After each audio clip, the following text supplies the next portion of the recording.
Hi, everyone, and welcome to another episode of Version 1, a podcast where interesting people come to talk about their creative process, imposter syndrome, inspiration, failures along the way, and much more. I'm your host, Waverly, and you can follow the show on Instagram at Version 1 Podcast and subscribe to our Substack, version1podcast.substack.com. You can also find me on buymeacoffee.com/Waverly Colville if you want to support the show. You can listen to this episode wherever you get your podcasts or head over to YouTube to watch the video version. Remember to leave us a nice review and rate us 5 stars. All right, let's get into the episode. Hello. Welcome to a very special episode of Version 1, the podcast about creativity and creatives. Thanks, babe. So as Hi. you guys heard, this is John Guilyard. This is a special episode of Version 1 because it is our 1-year anniversary.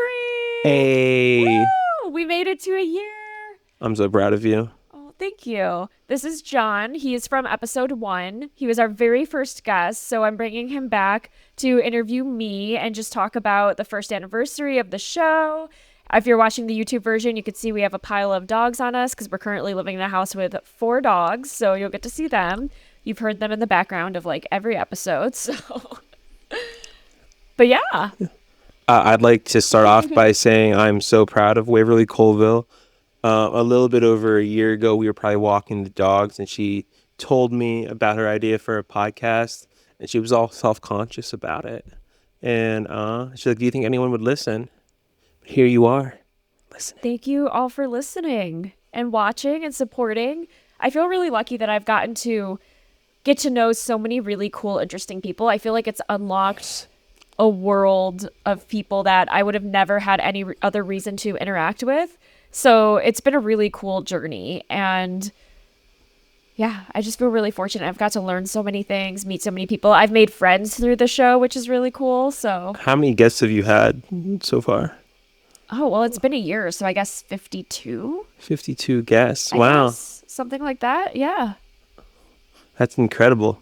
Thank you. Like, and the majority of them are strangers too. So like, yeah, it's exciting that you made friends and that you reach out, you put yourself out there, which I honestly think is the hardest part about something like this. Yeah, absolutely. Putting something out there that's really personal because it's not like I'm like playing a role or I don't know, not being myself. Like, this is myself. So if you don't like the show, you don't like me. So it's like vulnerable in that sense, but it's also vulnerable in the sense of reaching out to guests and being like, hi, will you be on my show? You know? And it's like, it's very intimidating. I was really, really scared to do it early on. So that's why a lot of the very earliest episodes are mostly friends or people that I know. And then I slowly started to branch out and started to cold outreach to strangers. And so, yeah, that's how it's kind of like grown guest wise. I know that this question is normally later in the podcast, but you built a habit of doing a podcast weekly, right? At what point do you think that you beat imposter syndrome about it? Because I know early on there's probably so much imposter syndrome, and that's a big part of the show. Yeah. And you had to get episodes out. You had to break. I'm an imposter and go straight to, I need guests. I need people on. Yeah. Yeah, absolutely. I think early on it was really hard because I'd reach out to people and I'd have like 2 episodes out and people would be like, what is this? You know what I mean? But that's why I started with people that I knew and people that would inherently support me. A lot of the early guests were friends or friends of friends. So I knew there was kind of built-in trust and support from there. And I did start to reach out to strangers and I was always really scared because I was always worried they would open my DM and be like, who is this girl? The show isn't real. Fuck her, delete, block, you know? Like I had all those thoughts going through my mind, which I think were imposter syndrome of being like, I'm not good enough. I'm not worthy of someone coming on my show. I'm not worthy of someone's time. But 99.9% of the time, people would respond to be like, oh my God, thank you so much for asking. Like, of course. And so I think a lot of it got diminished. And I wouldn't say it's like 100% over, but a lot of it got diminished or, lessened by having so many people support and having so many people be kind to me. Like no one messaged me back being like, fuck you. You know what I mean? Yeah. So, and sometimes people said no, or sometimes people didn't answer my DM, which is fine, but that's part of it. So Yeah. I mean, again, like you heard me say, asking someone to dance, the worst response is a no. yeah. Like, you just got to put yourself out there. Yeah. Likewise, I'm going to say that people responding excitedly is because, people crave to be seen, even if it's a smaller podcast. But a lot of people are, I know you reached a point where people started reaching out to you, which was probably really nice. Yeah, that was very validating. Yeah. I started working about, I want to say 6 to 8 months in on a podcasting platform that connects with people who want to be on podcasts. And that made things a lot easier because I wasn't necessarily having to cold DM people, especially people who I wasn't sure were willing to go on a podcast. I started working on a platform where it was people who very much wanted to be on a podcast, which kind of made things easier and it made things less time consuming because I am a one-woman show and I am very limited in what I can do with this show because I am a team of one. And so, yeah. Yeah, because then it went from, trying to think of the correct words, going from like hungry to sustained, where it was just like you could start screening a little bit more in terms of guests and whatnot. Like, because I know you guys don't know this, but I'm always like kind of around hearing like, oh, you're on the phone, and you're just like, oh yeah, I was just screening a new guest. Yeah. I had to start a screening process for guests because if I was reaching out to somebody and it was a friend of a friend or one of my friends directly or someone that I knew or was connected with, there was a filter there, right? Like I knew there were enough mutual people or things in our lives where I could like trust them. But I started to screen people because I was starting to get reached out to for people to come on the show. And I wanted to make sure that everybody was a good fit. I didn't want to have anybody on the show where I wasn't truly a fan of their work or I wasn't aligned with, their things that they were doing. And so I just have these brief, like 10-minute screening calls. Cause I've also had a couple of like odd characters, I'll say, reach out. And it was really good that I did a screening call. Cause I was like, oh, if I just recorded an episode with them, it would have been a waste of an hour. Not because they aren't great people or anything like that, but it just wasn't the right fit. Yeah, because at the end of the day, this is a product for the audience as well. And so, like, you want everyone to be both entertained, to learn more, and to not just have someone sitting in on kind of an awkward-ish conversation. Exactly. Yeah. Even if this may be a little awkward. No, this is great. Why version 1? What does that name mean to you? Yeah, the name of the podcast comes from my struggle with self-doubt, with fear, with not thinking I'm good enough to do X, Y, and Z or try this new thing. And I realized through conversations both with myself and in therapy and through reflection and also with my friends, who most of them are in creative fields, that starting is the hardest part.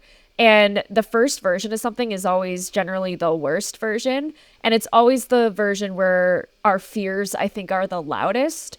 And so I called the show version 1, because this is my first podcast. This is my first version of something. I'd worked on podcasts before behind the scenes, but this is my first time taking the mic myself. And also just to remind people that the version 1 of things is, that can be the hardest part, but starting is the most important thing. So I thought the name would be like a good reminder to kind of not let the fear win and just start something. It doesn't have to be perfect. It could be a rough draft. It could be horrible, but at least it's something, and it's better than letting the fear win and just never doing anything at all, which is something that I was susceptible to a lot. I also want to throw in not just starting being the hardest part, finishing version 1 of something is arguably harder, because finishing a version 1 could, as soon as that's finished, it stops being metaphor. It stops. It exists. Yeah. And so it's now a baseline. And so I feel like a lot of people are scared to complete projects because it doesn't live up to their expectations versus being, instead of looking at it as an early iteration. Yeah, that was the story of my life for so long. So that's why I named the show that, just as a reminder. And, the show gets into a lot of things about the quote unquote bad, air quotes, version of things that one starts and how it eventually evolved to become whatever it turned into. And so, it was just kind of a reminder and sort of like a subtle, like, sort of note of encouragement, I think. Yeah. Without it being too on the nose, Yeah, and plus it's a nice break from just talking about, you get a creative person and look, just what makes you tick. It is a good social conversation about people, and versus just like, I don't know, if it wasn't version 1, what do you think the conversations. You just be basically just job interviewing people. Yeah. Yeah, exactly. But this kind of gets more into the nitty gritty of it. So yeah, thanks for asking. And I'm using Tati as a pillow over here. Oh yeah, you can see all our dogs in the shot. What are some lessons you've learned in 1 year of podcasting? What are some things in version 1 of the podcast that you didn't know now that you're entering year 2? You know? Yeah, I think having the Audacity. yeah. I think being able to screen guests and sort of like have a filter and make sure that everybody's in alignment was a big thing for me to develop. And it took a while to come up with that system behind the scenes because as a freelancer, as a self-employed person, my time is limited and it's hard to balance taking on paid projects and then having these really awesome projects that I don't necessarily get paid for, not just with my podcast, but for other freelance clients. And, you know, it's kind of the like war between like, you know, money and passion, you know, my resources are limited. So I had to come up with a lot of like efficient systems on the back end to make sure that I was using my time most effectively. So I think screening guests is a big one. I think not being afraid to cold DM people. I used to send a DM and then like throw my phone on the bed and not look at it because I'd be like, oh my God, they're gonna see it. That's so embarrassing, but I sent it, you know, and it's already out there. Now I'm not afraid to cold DM people. I'll cold DM people all day. It does not intimidate me anymore. So that's a big lesson. And also just realizing that most people are nice, number one. And if someone's an asshole, it's not a reflection on you. So don't take that personally. You wouldn't want to work with them anyway. And most people like to talk about themselves, especially because a lot of the podcasts that I listen to that inspired the show, like Fresh Air with Terry Gross and Armchair Expert with Dak Shepard, they're interviewing A-list people. And so they're interviewing people that are asked about their work all the time. I'm interviewing people that aren't asked about their work, that maybe don't go on podcasts all the time, but maybe have always wanted to talk about their work. So a lot of people are really excited. And I thought for a while, because I don't have millions of downloads or, you know, fame or, you know, a brand that's recognized yet, that people just wouldn't think it would be worth their time. But people don't necessarily care about that. They want to just get their names out there. And even if the platform is small, it's still a platform. So that helped me gain a lot of confidence, I think. And especially going into my second year and trying to think what else. But those are like kind of the bigger, I guess, main themes. And I have ADHD, guys. So I'm going to ask this question because I think you would see value in it. But, you know, because you come from a journalist background. And so whenever you write a publication, you put it in a CV. You put it in your CV and you have I think podcasts, when you have a guest also, you should offer a CV, like the citation of this episode. Like, oh, I was in this podcast.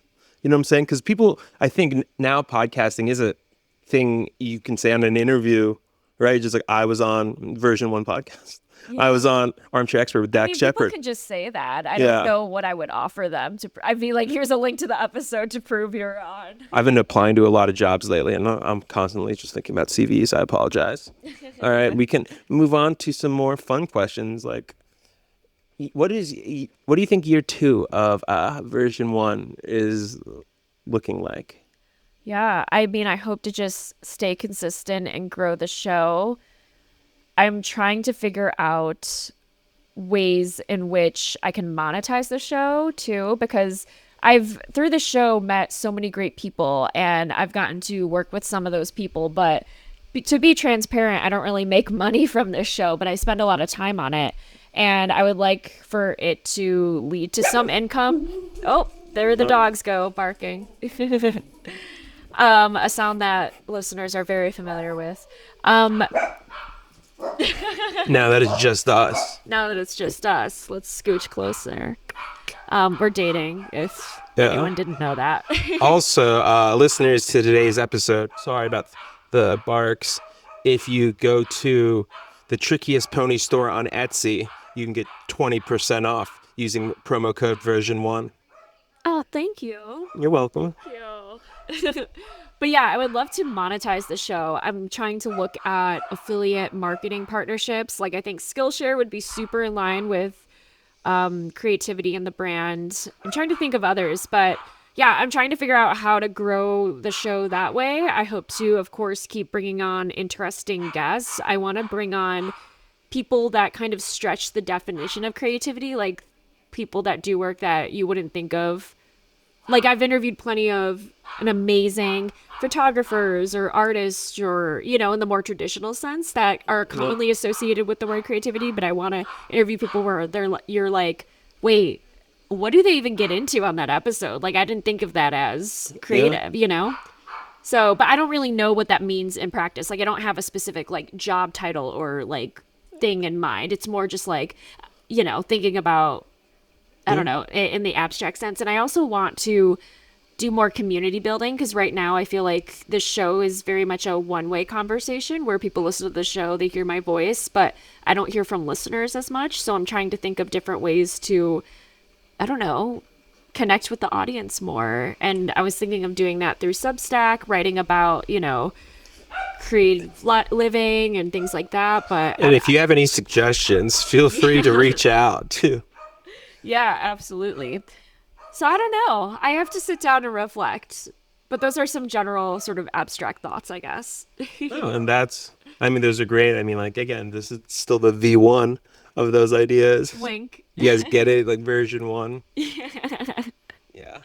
So, do you have any big things coming up? Any big news? I do. I have a big work trip coming up. Let's put it that way. It'll be 2 months long. I can't say exactly what it is yet, but I promise I will at a later date. And But I'll be gone for 2 months. Tear. yeah, Sad. I'm gonna miss you so much. I miss you too. But it's okay. The show still goes on though. So I have a bunch of episodes in the bank. I've been interviewing like crazy, and just be patient with me if social posts don't go up that timely because I'm going to be away for 2 months. I don't know how much more I can say, but Yeah, but there's still a lot of great podcast episodes on the way, so don't fret. I know that we just talked about creativity there for a second right before I asked about the big news.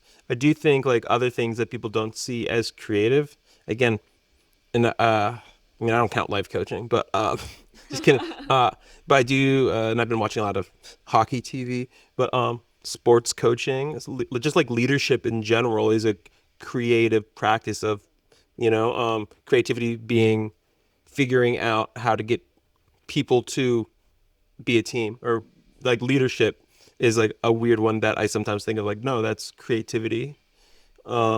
And if you guys have any suggestions of other like weird ways to really just stretch the word creative, because I know that like not everyone considers themselves creative, but I think creativity is inherent in people. Even a conspiracy theorist is creative because they gathered a bunch of knowledge and then figured out different ways to put something together. And that is creativity. It may be bad for society, but it's still it requires creativity. yes, I what you're saying is true. I don't know if I want to put a conspiracy theorist on my show, but But if so, it's a video episode with a foil hat on. Everyone's wearing the aluminum lined beanies. Yeah, everyone's that I guy get TikTok in ads for those. Begonia, the guy in Begonia, Yeah. conspiracy theorist. I just have him on and just have him spew. I mean, also, I'm going to say Jesse Plemons, if you're listening, I think he is a great actor to get on the show. I know he's somebody who I should have an Oscar if he doesn't already, but he's in like every A24 movie, and he just built himself up from being Meth Damon on Breaking Bad. Yeah, I don't really know who he is, honestly, but if you want to come on the show. I mean, he's even great in Game Night as the Cop. And he's in Begonia. Anyways, moving on. Is there a common thread you see between a lot of these creative disciplines? Like, what connects a forger to a book designer to a perfumer? What are some, I guess, larger common themes you've noticed? Whenever I ask people their definition of success, it always has to do with time freedom, I think time is a big one. And time is very, It's a non-renewable resource. yeah, time is very connected to people's definition of success, because if you can decide what you can do with your time, time is your most valuable resource. So I think that's a question, or that's an answer that I've heard a lot, and I completely agree. I think also people changing careers, especially when they're a little older, like 30s and 40s. Sorry, our dog is like climbing all around us. Yeah, she just wants to kiss my face.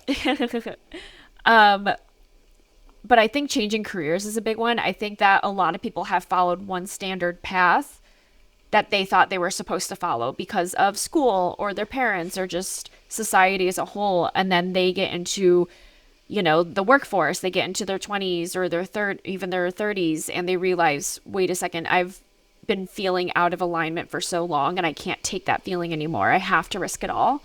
Yeah. And I think that's really inspiring because that's something that I have done and have experienced.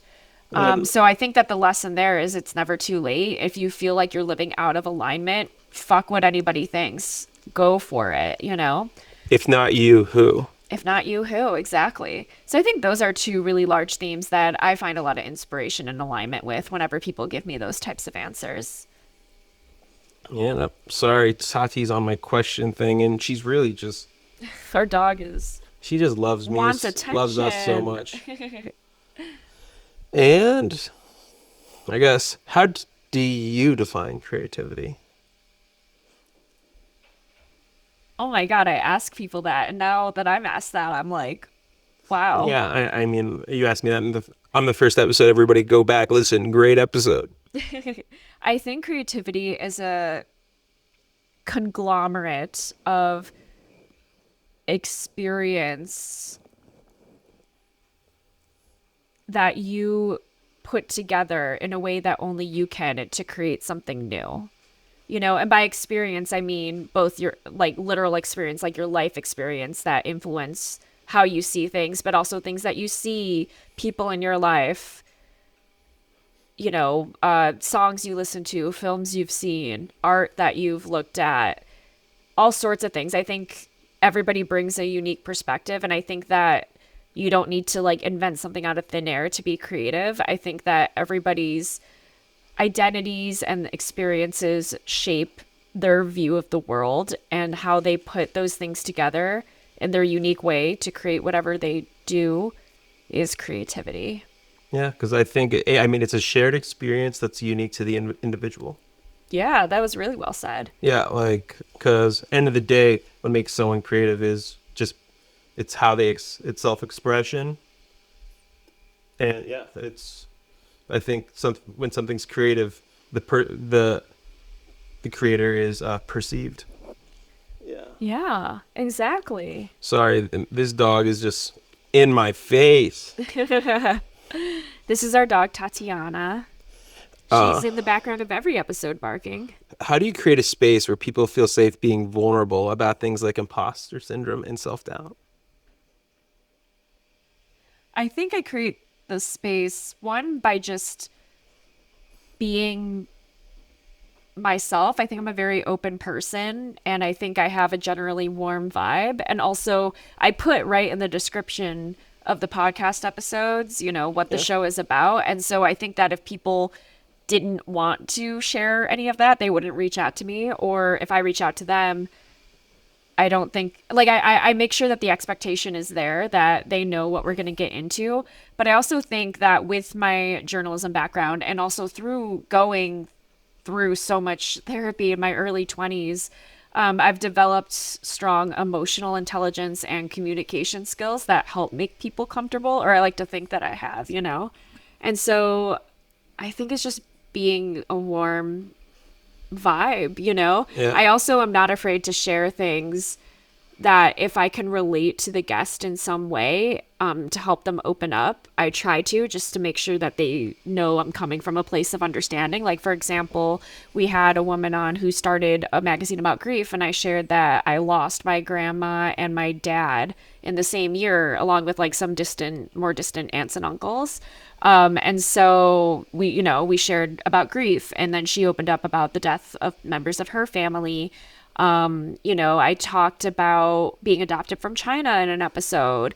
I've talked about, ups and downs in my career and being so miserable that I quit a job when I was 26 without a second career lined up.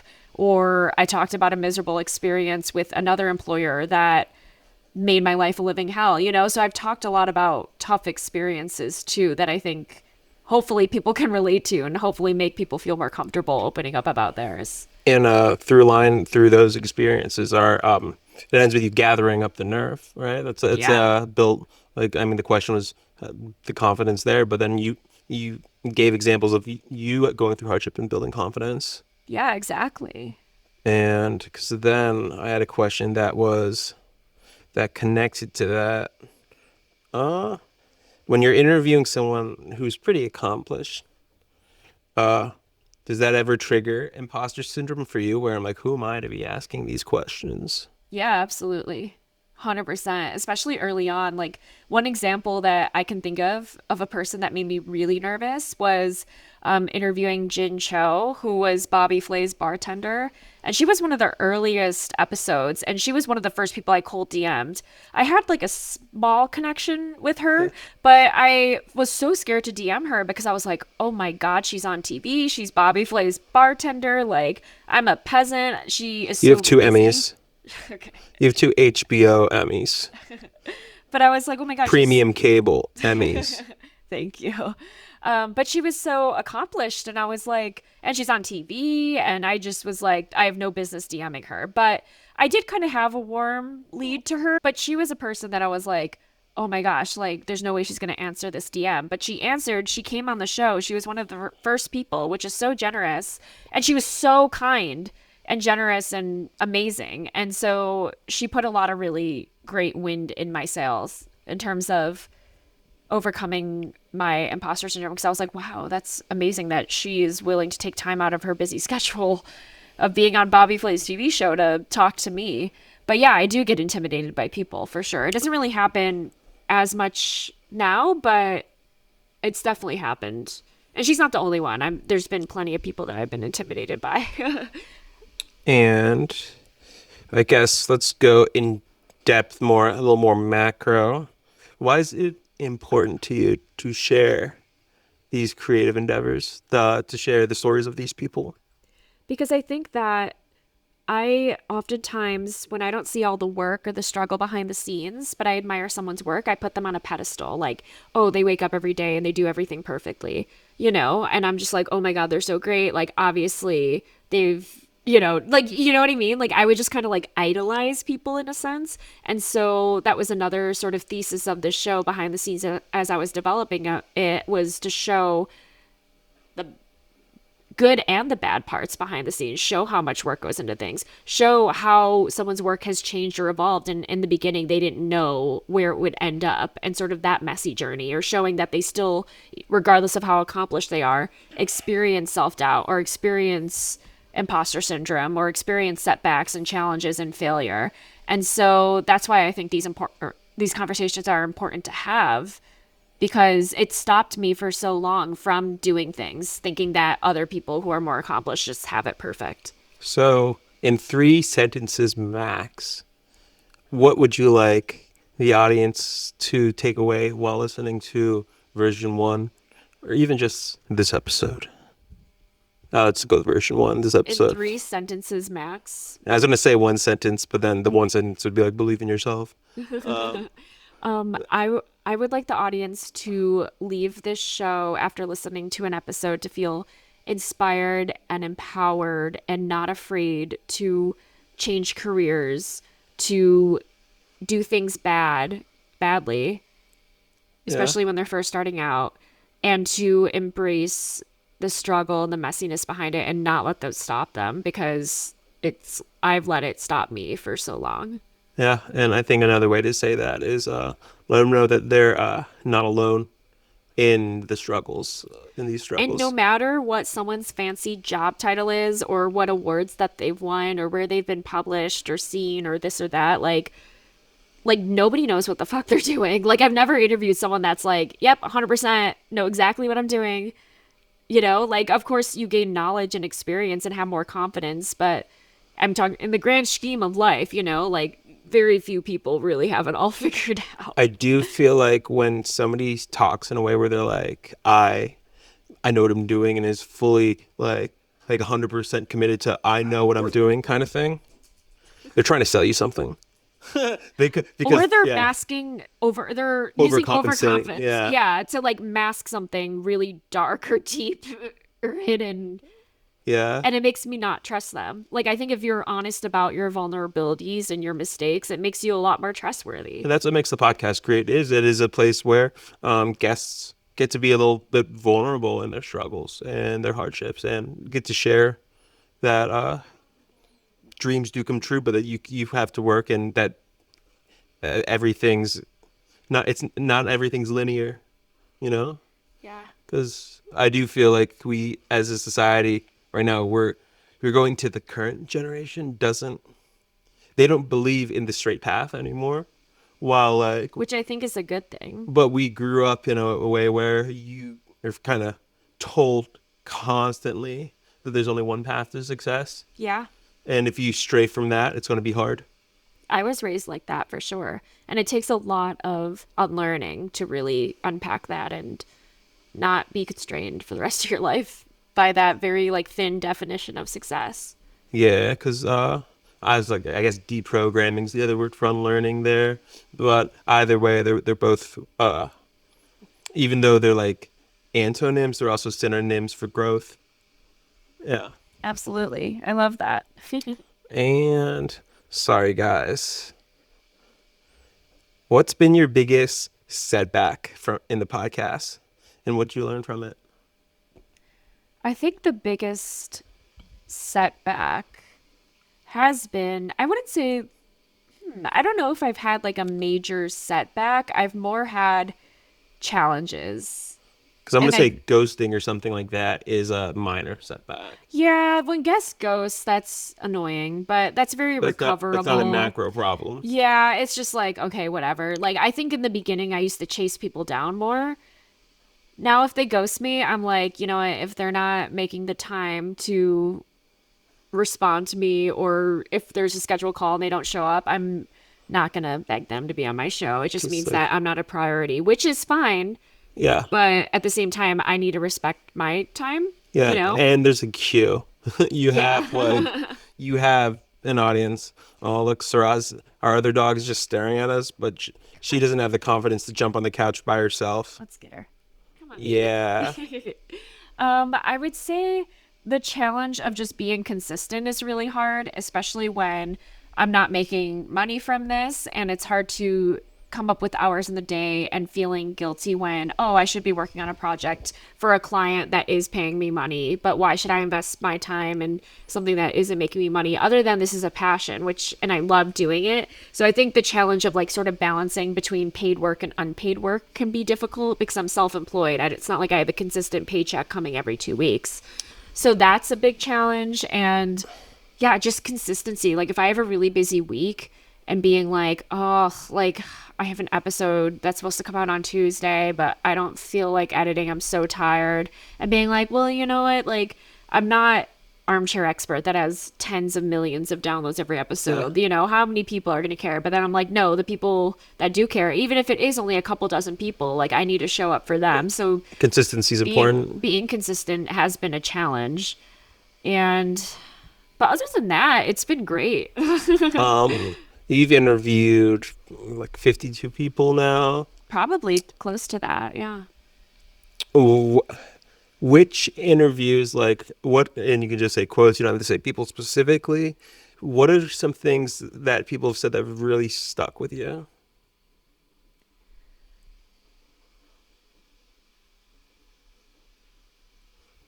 I like when people talk about, instead of trying to completely squash or eliminate feelings of self-doubt or failure, instead learning how to walk with them, with those feelings, I think is really great. I think, oh, that's a really interesting question. That's the first one that came to mind. Um, I think people. Huh, that's a good question. Yeah, like any, and I know recently you did the perfumer or the florist, and I know they're all different, but any aha moments, I guess, while talking to someone. Yeah. There definitely has been some, but I'm having trouble thinking of all of Yeah, we'll save that for the clip episode. them. I think,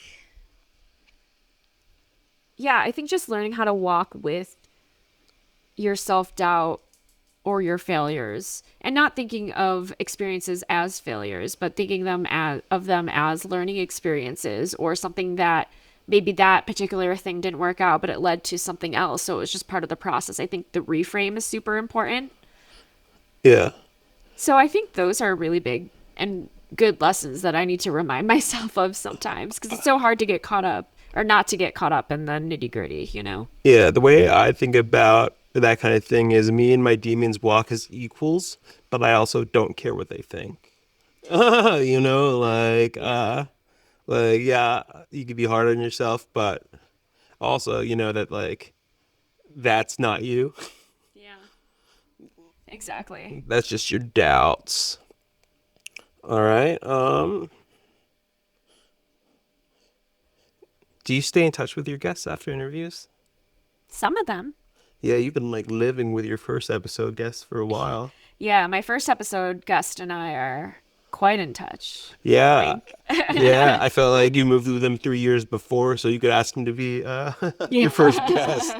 Before I even had the idea of a podcast. Yeah, I've kept in touch with a couple of guests, which has been really cool. I mean, my early guests were people that I are already friends with for years before this podcast even happened. So those people I'm obviously still in touch with, but I have made friends through this podcast, which is super cool. I've gotten brunch with guests before. I because I'm self-employed, I belong to a lot of like freelance news opportunities or content creator opportunities, and I would be like, oh, that would actually go really well with because I had an interview Yeah. with them about their work. Like, oh, this opportunity would be perfect for so and so. So I've like forwarded them opportunities. I have I've kept in touch with a lot of guests very casually, you know, in a lot of ways, but yeah, it's been great. I've been able to make friends through it, which is awesome. After a year of podcasting and the version 1 of version 1, anything you'd like to switch or change up for version 2? I hope that didn't mess up anything. I have a 3D printer going on in the background, and I just heard a support break. Anything I want to change for next year? Yeah, anything like, sometimes you stick with the first draft too much, and then it starts to affect, like, later you're like, oh, if I just tweak to this a little bit. Yeah. I mean, I am a little worried that sometimes my interviews are repetitive because I do ask the same, like, kind of like, I would say, like, 5 kind of core questions throughout the interview. Part of me says that's not a problem because I'm interviewing people that do different work. So Yeah. it's okay. So everyone's going to give a different answer. But then there's another part of me that's like, oh, am I like relying too much on previous interviews? Luckily, the questions like they do lend themselves to unique answers. So if you were to Yeah. listen to every episode, it wouldn't, I don't think, feel too repetitive. But that is something that I worry about of like, how can I ask things differently? Or what is a question I've asked that I've never asked before? Or is there a way to shape the interviews that I haven't shaped them before? So those are things that I worry about. And it is hard to kind of be objective about it because I am a one-woman show. You know, I'm the producer, I'm the editor, I'm the host. I don't really get any help. I don't have an assistant. I wish I could afford an editor. I can't, you know. So it's hard when you're the only one doing it full time. But that is something I think about, and I'm like, how can I reshape things and make sure it stays fresh? Well, and also I feel like the podcast and the questions you generally ask work. It works. You probably only have that feeling sometimes when you're interviewing the wrong person and they kind of do call and response versus really like all of the questions are meant for them to build on it in conversation. Yeah, and all the questions They're are topics, very basically. unique. Yeah. Yeah, they're very unique to each person. Like whenever I ask in the beginning, when you were a child, what do you want to be when you grew up? Or what is your definition of success? Or, I'm trying to think of questions Also, right I now. have two questions for you. When you were a child, what did you want to be when you grew up? I wanted to be a writer. Yeah. Yeah, I always loved writing. I was obsessed with books. I was like the number one reader in like my elementary school class.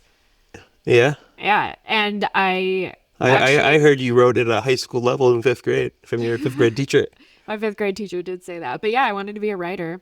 And I was very set on being a fiction writer, and I wanted to go to college for English. And my parents both worked in the newspaper industry, and they're like, why don't you try journalism? And I was like, no, journalism's boring. And I thought the newspaper was so boring. I didn't want to read my parents' paper. And then I realized, oh, wait, journalism's actually really cool. And I got into it in middle school. And I high still think you school. could be the next Stephanie Meyer or the next, who? Can't remember. J.K. Rowling. Thank you. But I ended up going into journalism, but I ended up going into multimedia, but I still do a lot of writing. So I did kind of become a writer. And what is your definition of success? My definition of success is waking up every morning, looking in the mirror and liking who I see. Yeah. And that could mean a lot of different things. Like being happy and liking the person that I am means knowing that I am a kind and caring individual that always tries to do right by her friends and her partner, and I'm a good dog mom. So, liking who I am on a personal level like that, liking the work that I do. I have gone through phases of life where I wake up every single morning and cry because I hated my job so much, and I hated the people I worked with, and I was just so miserable. And so part of it is making sure I design my life in a way where I don't feel that way, liking what I do, enjoying what I do, being a good person, just generally speaking. And sure, money is important, and I do want to make money and enough to live a good lifestyle, but it's obviously not everything. But it is important. So being financially healthy and having a savings and having goals and making sure I'm not stressed about that. So taking care of myself in that way, taking care of myself physically. We go to the gym together, we take the dogs for a walk, and making sure that I'm healthy and that I can sustain a not 9 to 5 lifestyle, So I try to use a holistic approach to that. But yeah, just waking up in the morning and liking who I see in the mirror. As your partner, I want to hug and kiss you right now, but I will wait until after we're done with the podcast. Who are podcasters and journalists you look up to? / also, I guess, you can throw in who your dream guests would be at the end. Podcasters I look up to, well, I love Armchair Expert by Dax Shepard. That podcast was probably my number one inspiration for this one in many ways, because I listened to every single episode. I think he's a fantastic interviewer, and so is Monica Padman, his co-host. Fresh Air by Terry Gross, NPR. I think she is a lesson in world-class interviewing as well. I mean, she's had like 70 years of experience. Yeah, I mean, she's fucking incredible. I love her. Yeah. I think Terry Gross might be a vampire. Did I say this in my episode? In a good way. Well, it's just like sometimes you hear like, and that was an interview with Elvis in 1957. She's interviewed everybody. Yeah. That's why she's such a world-class teacher. You can learn so much just by listening to her. Yeah, she is a national treasure. That's the term I was going to say. America's sweetheart, national treasure. She is a national treasure. And then I think for something more comedic, I love Girls Gotta Eat. It's a sex and relationships podcast. I think they're very funny and entertaining. Do you want to share your Girls Gotta Eat story? Yes. So I started listening to Girls Gotta Eat because back in the pandemic, I joined a bunch of Facebook groups of girls trying to get together in New York City because I wanted to make friends. And so it was like Facebook groups that were called something like Girls Who Brunch, Girls Who Hang Out in New York City, like girls' room. You know, there was like these Facebook groups for women, and I joined one because it was probably one of those ones that was like, if you join one group, it suggests another. And I joined one called NYC Snack Heads, thinking, oh, this is like about snacks and about restaurants. Cool.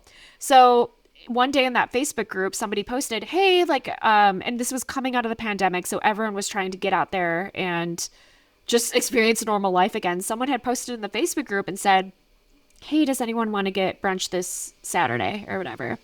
And I responded and I said, yeah, thinking I was just going to meet up with a bunch of like random girls in New York and it was going to be a fun time. So we go to this brunch. It's in Midtown Manhattan. There's like probably 15 girls there. And we start talking, oh, where are you from? What do you do? Blah, blah, blah. And then the conversation just kind of evolves and they start talking about Raina and Ashley. And who are the two co-hosts of Girls Gotta Eat. But from my memory, there was no one at the table named Raina or Ashley. So I was like, oh, who are you guys talking about? They're like, the podcast. And they kind of looked at me and said it like, what do you mean? What are we talking about? The podcast, obviously. That was the vibe. And I was like, did I miss something? Like, I was very confused. So I go to the bathroom and I look in the Facebook group because I'm like, wait, there's like a piece to the puzzle I'm not following here. And I didn't think I missed anything in the conversation because I was sitting there the whole time. And I finally look at the podcast or the Facebook group description, and it's called NYC Snack Heads, not because the Facebook group is about food and snacks in New York City. It's because the podcast is called Girls Gotta Eat, and like the listeners of the show are called Snack Heads. And I had not listened to Girls Gotta Eat at all at this point. And so I was like, oh my God, I'm at a fucking podcast brunch for a podcast I've never listened to. And I was like, oh my God, there's an imposter in the room and it's me. And that was really funny. I think I texted you in the bathroom and I was like, I'm in the wrong place.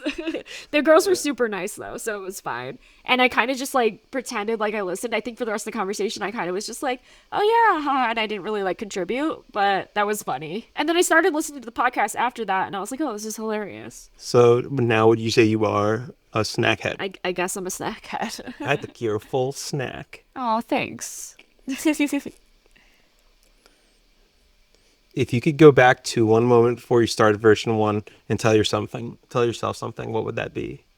I would be like, stop worrying about other people think and just fucking do it, because you starting a podcast will lead to so many incredible opportunities to meet people, to learn about new things, to get you out of your comfort zone, to just build a brand on your own, which is super rewarding. And I had the idea for a while, but didn't execute it for probably almost a year. And I'd be like, you don't need fancy equipment. You don't need, like, I don't know, to go viral overnight. Just fucking do it. And don't stop getting overwhelmed about Googling how to start a podcast or 10 things you should do when starting your first podcast. Like, there's so much information online, which is great. Like, research is not a bad thing, but don't be the person that forever researches and never executes. Just do one thing. Like, you don't need the fanciest mic. Just buy a mic. Like, stop getting so wrapped up in like what exactly the specs are. You don't have this or you don't have that. Like, just fucking do one thing and you can, edit later. Yeah, and that's like what I noted earlier about like, yeah, it's important to start something, but it's also really gratifying to build confidence if you finish something. Yeah, you can't be a forever student. It's very easy to be a forever student, especially about something you've never done before, but that's just an excuse to stay in your comfort zone. Yeah, oh, and also, I mean, because I think I hear the term forever student in a different context where like I'm always learning, but the best way to learn is by doing. Yeah. And research isn't bad. Like, there is an important part of the process that is researching, but don't use that as an excuse to not execute. You can't just be doing homework the whole time. Yeah, and I think I got caught in that for a while.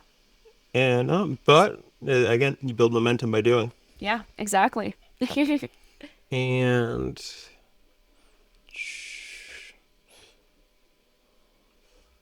what's it like being on the other side of the interview for once? It's fun. Is it hard to answer questions about yourself? Yeah. What question did I not ask you that you think I should have at this point? I don't know. It's just been fun to reflect on a year. I don't know if there's any. We kind of, for transparency listeners, we kind of went into this like at an improv sort of vibe. This wasn't super planned, but I wanted it to be really natural and a really authentic reflection on the last year. So thank you for helping me explore that through Yeah. this episode. So is this normally when you wrap get the it up. lightning round? Yeah, let's. Lightning round.